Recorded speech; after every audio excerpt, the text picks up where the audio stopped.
إن الحمد لله نحمده ونستعينه ونستغفره ونعوذ بالله من شرور أنفسنا ومن سيئات أعمالنا من يهده الله فلا مضل له ومن يضلله فلا هادي له وأشهد أن لا إله إلا الله وحده لا شريك له وأشهد أن محمدًا عبده ورسوله أما بعد فإن خير الحديث كتاب الله وخير الهدي هدي محمد صلى الله عليه وسلم وشر الأمور محدثاتها وكل محدثة بدعة وكل بدعة ضلالة وكل ضلالة في النار فأعوذ بالله السميع العليم من الشيطان الرجيم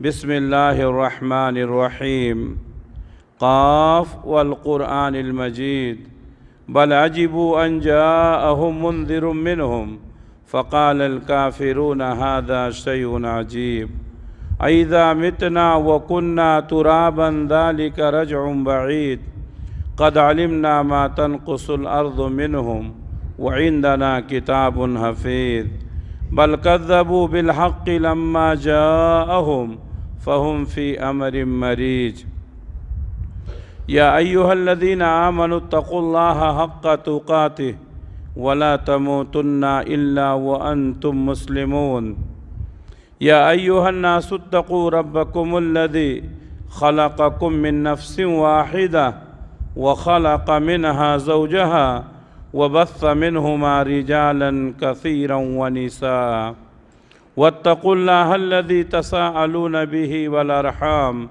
إن الله كان عليكم رقيبا يا أيها الذين آمنوا اتقوا الله وقولوا قولا سديدا يصلح لكم أعمالكم ويغفر لكم ذنوبكم ومن يطع الله ورسوله فقد فاز فوزا عظیما۔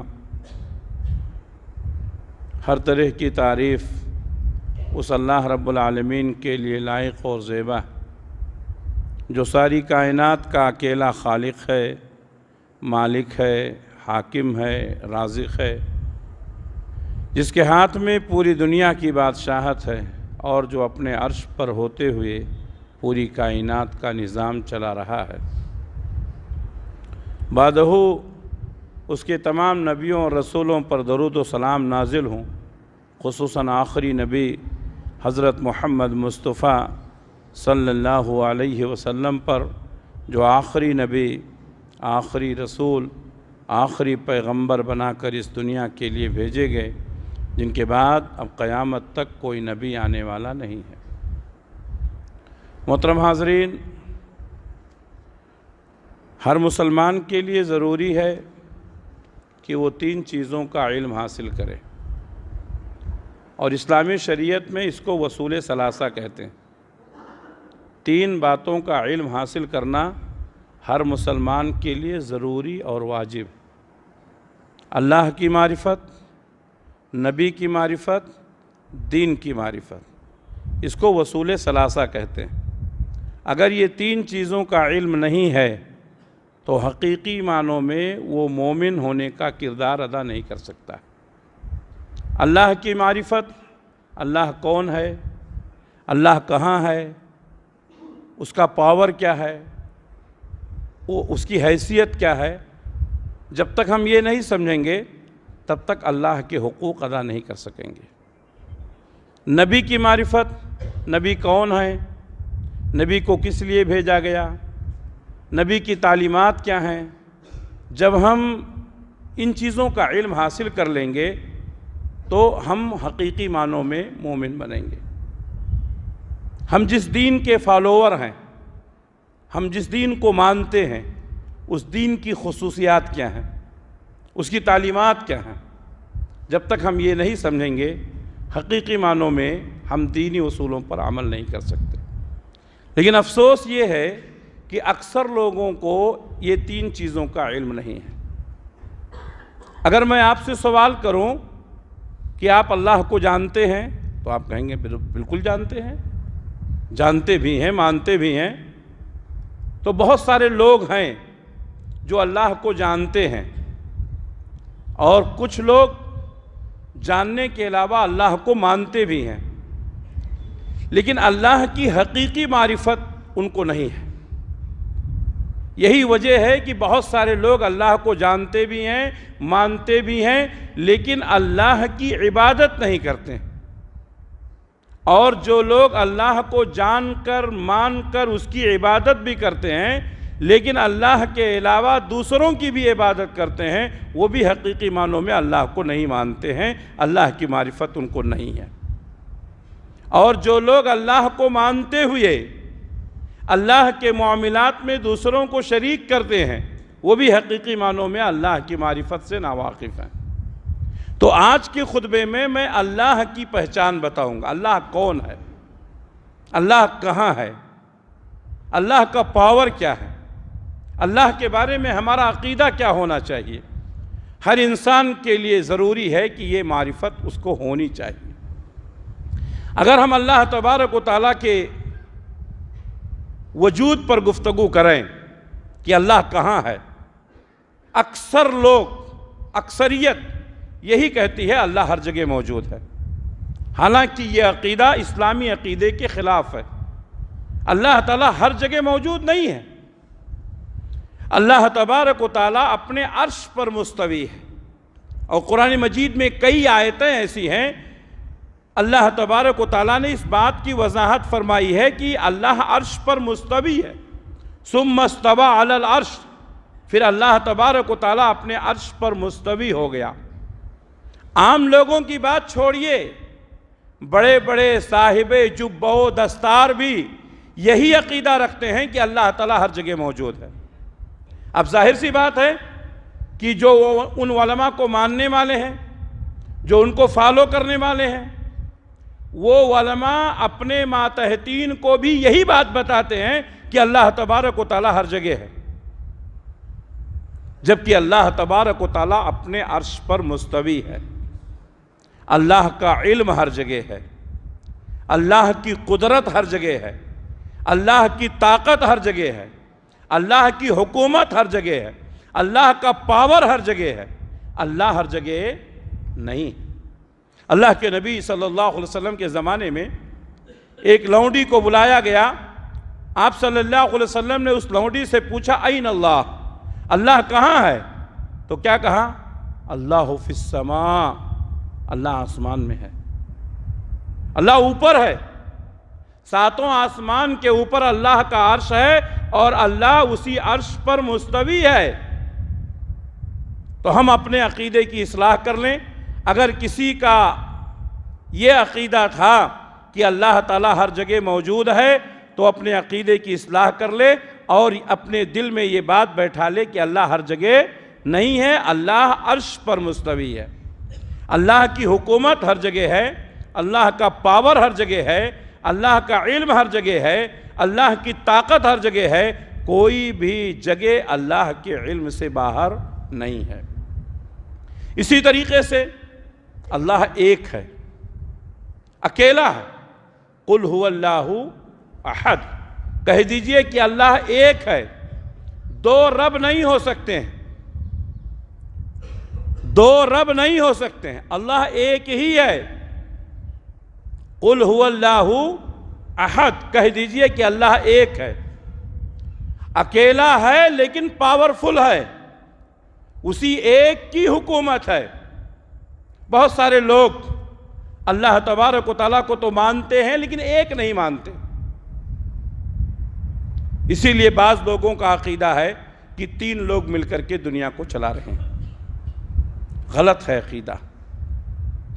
بعض لوگوں کا عقیدہ ہے کہ اللہ تبارک و تعالیٰ کا بیٹا ہے، چنانچہ یہودیوں کا عقیدہ ہے کہ عزیر اللہ کے بیٹے ہیں۔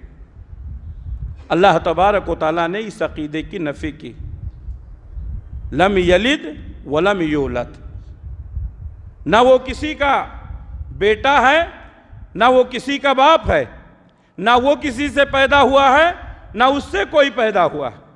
لم یلد ولم یولد، اللہ اکیلا ہے، اللہ دو نہیں ہے، اللہ تین نہیں ہے، اکیلا اللہ پوری دنیا کو چلاتا ہے۔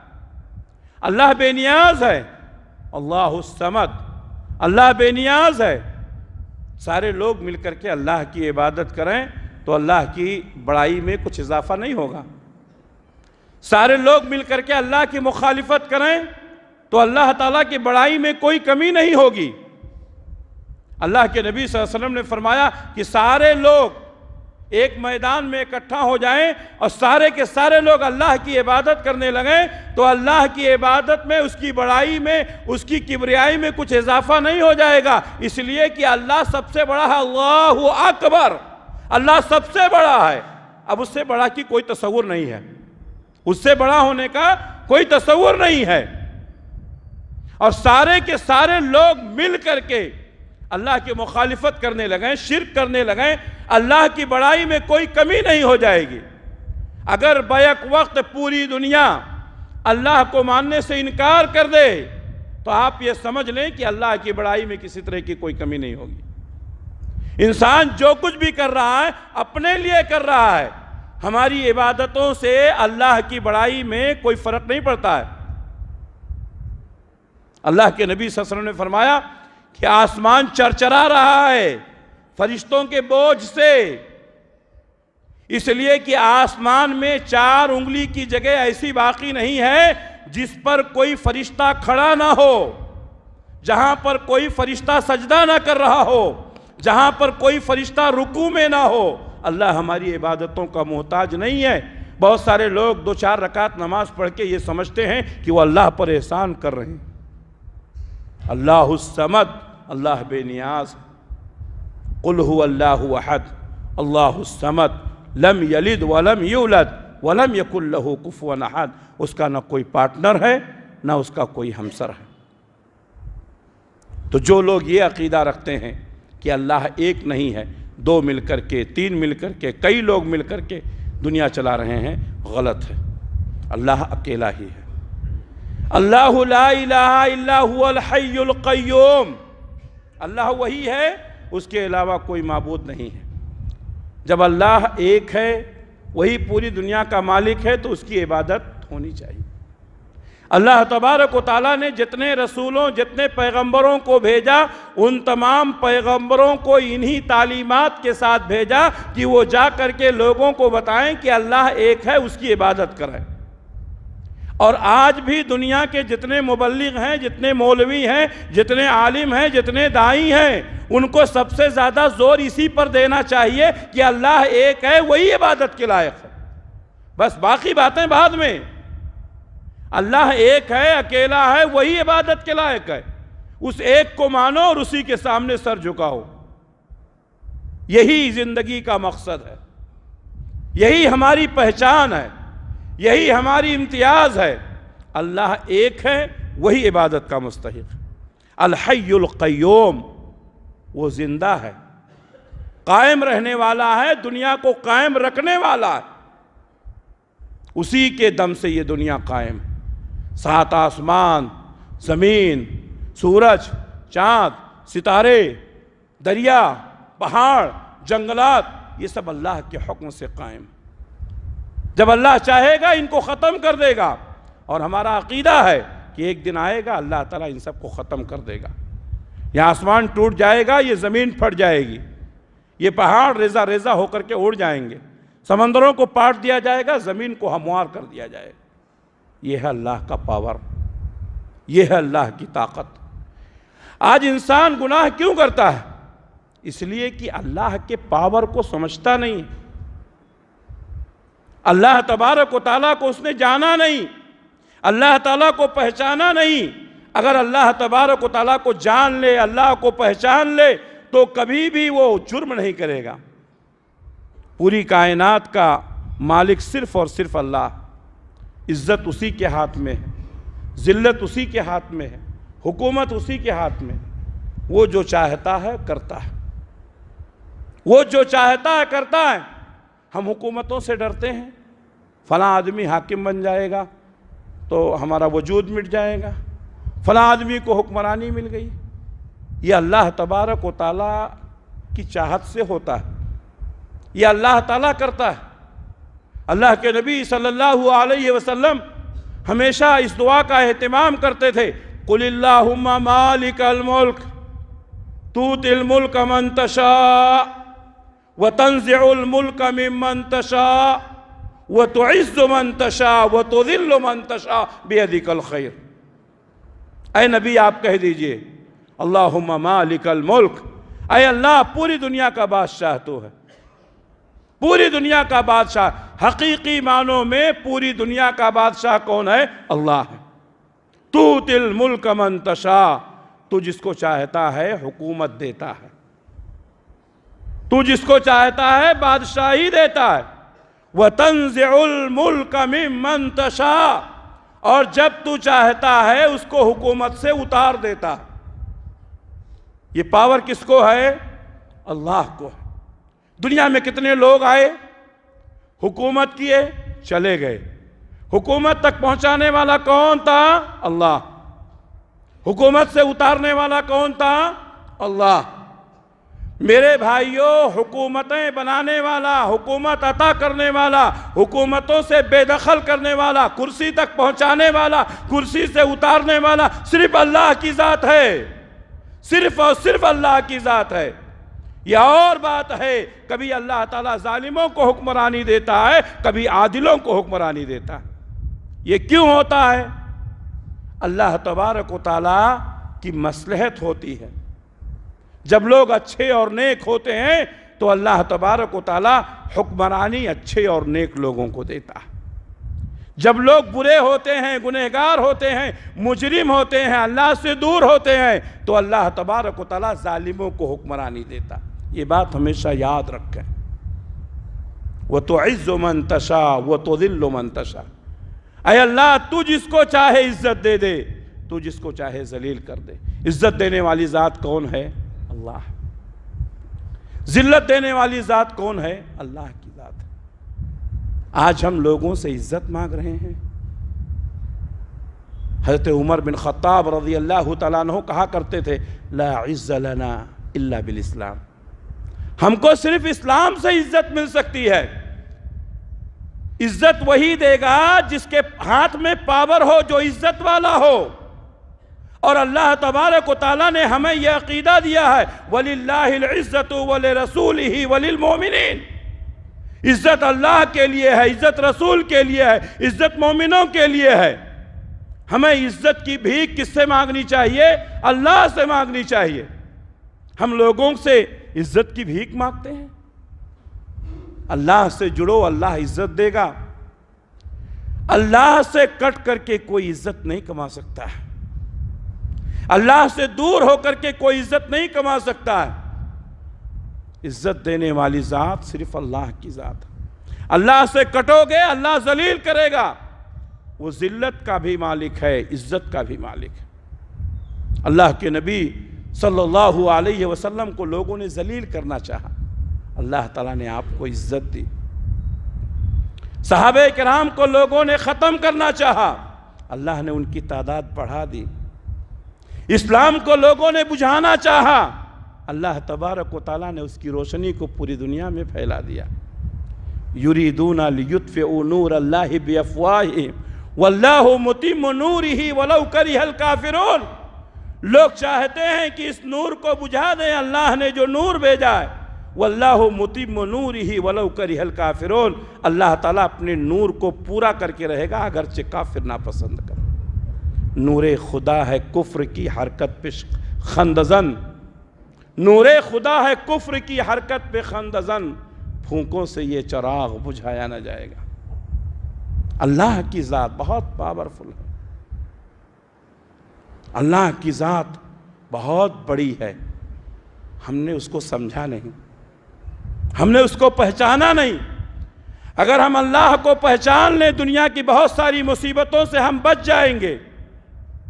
اللہ تبارک و تعالیٰ ہر چیز کا خالق ہے، وہی عبادت کے لائق ہے، وہی زندگی اور موت کا مالک ہے، وہی ہم کو زندگی دیا ہے تاکہ ہم کو آزمائے کہ ہم اچھا کام کرتے ہیں کہ برا کام کرتے ہیں۔ الذی خلق الموت والحیات لیبلوکم ایکم احسن عملا، وہی زندگی اور موت دیا ہے تاکہ تم کو آزمائے کہ کون نیک کام کر کے جاتا ہے۔ کتنے دن جیو گے، یا ہم کتنے دن جیئیں گے؟ 2 سال، 5 سال، 10 سال، زیادہ سے زیادہ 100 سال، اس کے بعد اللہ کے سامنے حاضر ہونا ہے۔ یہ زندگی کس لیے ہے؟ موت کس لیے ہے؟ اللہ تعالیٰ نے فرمایا لیبلوکم ایکم احسن عملا، تاکہ وہ تم کو آزمائے کہ کون نیک کام کر کے جاتا۔ اب ہم نیک کام کر کے جا رہے ہیں دنیا سے؟ اللہ کو راضی کر کے جا رہے ہیں؟ ہم کیا کام کر کے جا رہے ہیں؟ اگر ہم اللہ کو راضی کر رہے ہیں، اگر ہم نیک کام کر رہے ہیں، تو ہمیں اللہ کا شکر ادا کرنا چاہیے کہ اللہ نے ہمیں توفیق دی۔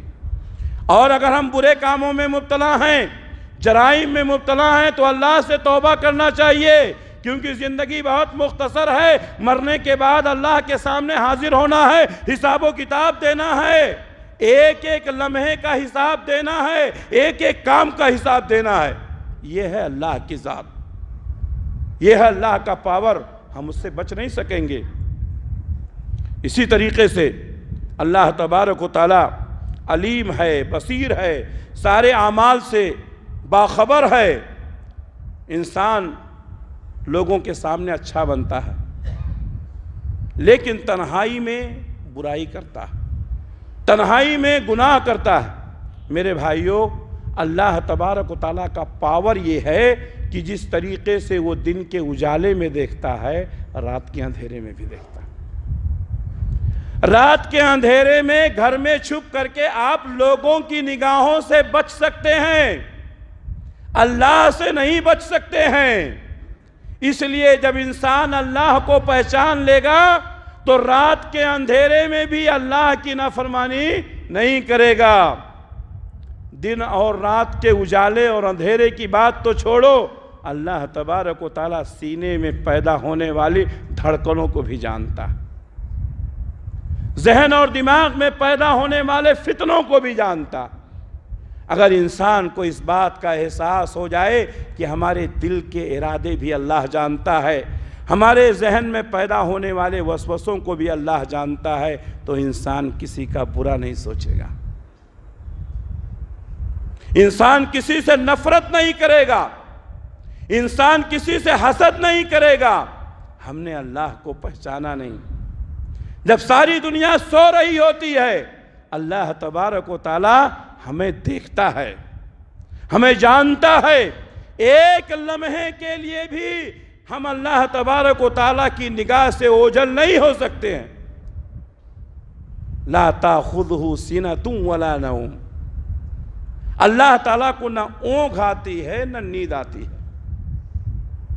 نیند تو بہت بڑی بات ہے، انسان 2 گھنٹے 4 گھنٹے 6 گھنٹے 8 گھنٹے سوتا ہے۔ اونگ کسے کہتے ہیں؟ انسان جب بہت زیادہ تھک جاتا ہے تو کام کرتے کرتے اونگ آ جاتی ہے۔ جیسے جمعہ میں بہت سارے لوگ بیٹھے رہتے ہیں، اونگتے رہتے ہیں، تھک کے آتے ہیں، مسجد کا پنکھا ہے، ٹھنڈی ہے، ماشاءاللہ، آتے ہیں مسجد میں اونگنے لگتے ہیں۔ اس کو اونگ کہا جاتا ہے۔ نشاط ہونا چاہیے، چستی ہونی چاہیے۔ روز تو آپ کو اکٹھا نہیں کیا جاتا ہے، روز تو آپ آدھا گھنٹہ 1 گھنٹہ کے لیے نہیں آتے، ایک دن آتے ہیں۔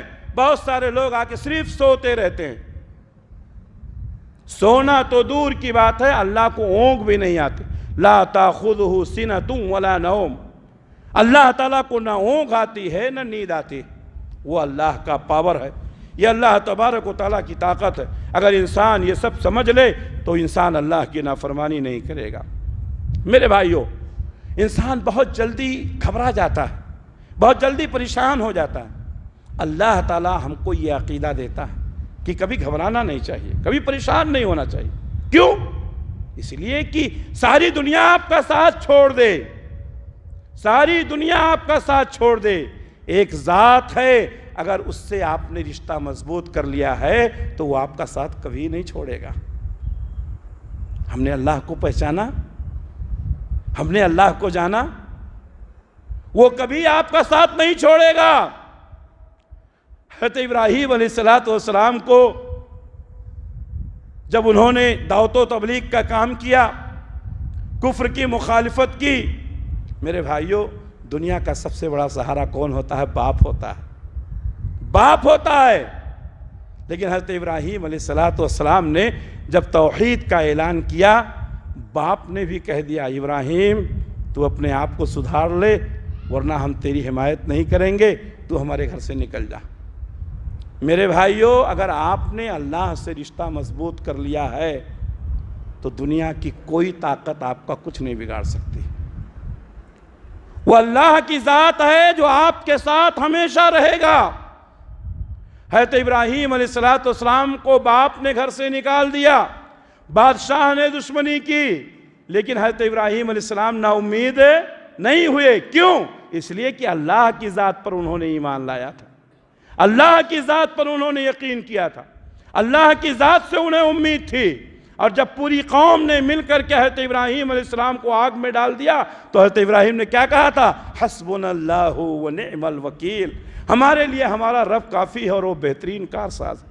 اللہ تبارک و تعالیٰ نے آگ میں ڈالے جانے کے باوجود بھی حضرت ابراہیم علیہ السلام کی حفاظت کی۔ ہم نے یہ واقعہ سنا ہے نا، جانتے ہیں نا، ساری دنیا مخالف ہے لیکن ابراہیم علیہ السلام کا ایک بال نہیں جلا سکی۔ اللہ کا پاور سمجھیے، اللہ کی طاقت سمجھیے۔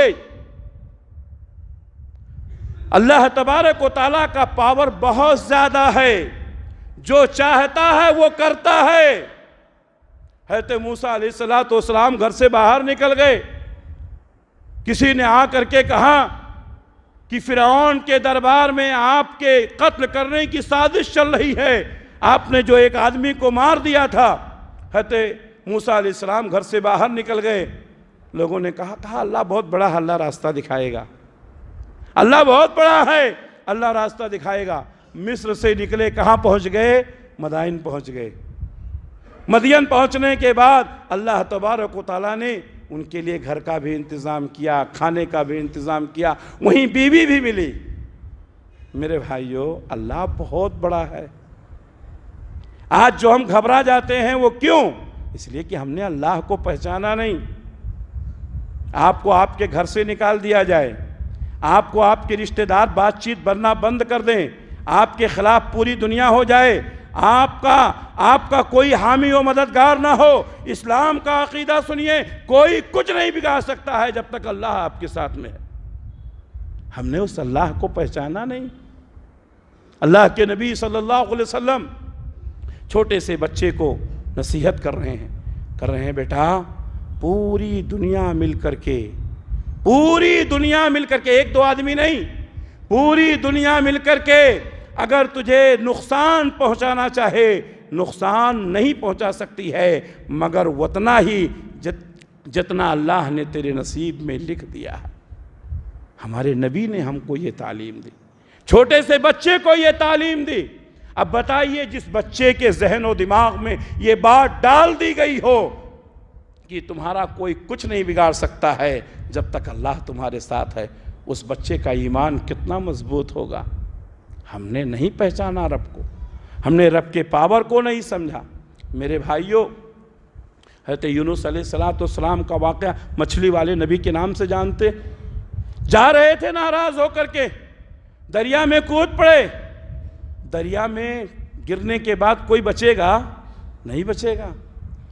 ایک تو دریا ہے، مچھلی نے اپنا منہ کھول لیا، حضرت یونس علیہ السلام مچھلی کے پیٹ میں چلے گئے۔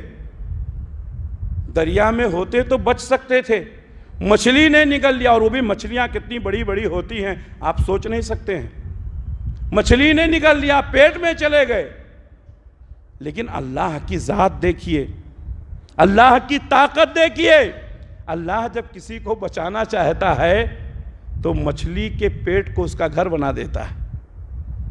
حضرت یونس علیہ السلام مچھلی کے پیٹ میں پہنچنے کے بعد وہاں اللہ کو یاد کرتے ہیں، لا الہ الا انت سبحانک انی کنت من الظالمین۔ اللہ سے اپنے رشتے کو مضبوط کرو، اللہ ہی ہے جو ہم کو کامیاب کر سکتا ہے۔ حضرت یونس علیہ السلام نے دعا کی، لا الہ الا انت سبحانک انی کنت من الظالمین۔ اللہ نے سمندر میں مچھلی کے پیٹ میں حضرت یونس کی حفاظت فرمائی، مچھلی کو حکم دیا، ساحل پر لے جا کر ڈال دیا۔ اللہ تعالیٰ نے ان کے لیے پھل کا انتظام کیا، ایک بیل اگایا، حضرت یونس علیہ السلام نے اس کا پھل کھایا، وہاں پر کچھ دنوں تک ٹھہرے رہے، اللہ تبارک و تعالیٰ نے ان کی حفاظت فرمائی۔ اللہ کی طاقت بہت بڑی طاقت ہے، کبھی اللہ کی ذات سے مایوس نہ ہوں۔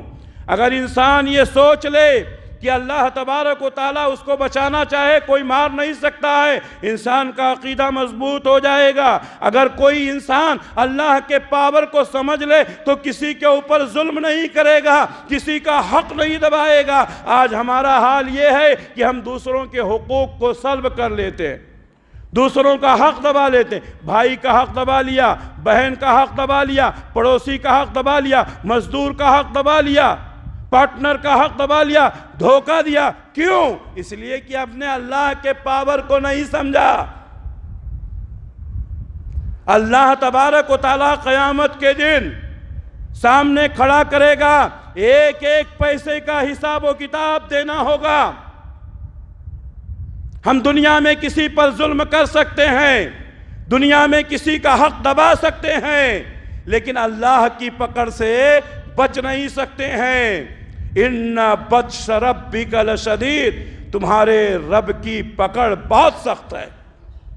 جب وہ پکڑ لیتا ہے تو اس کی پکڑ سے کوئی چھڑا نہیں سکتا۔ اللہ کے نبی صلی اللہ علیہ وسلم نے صحابہ سے پوچھا، اے میرے صحابہ بتاؤ مفلس کون ہے؟ مفلس جانتے ہیں؟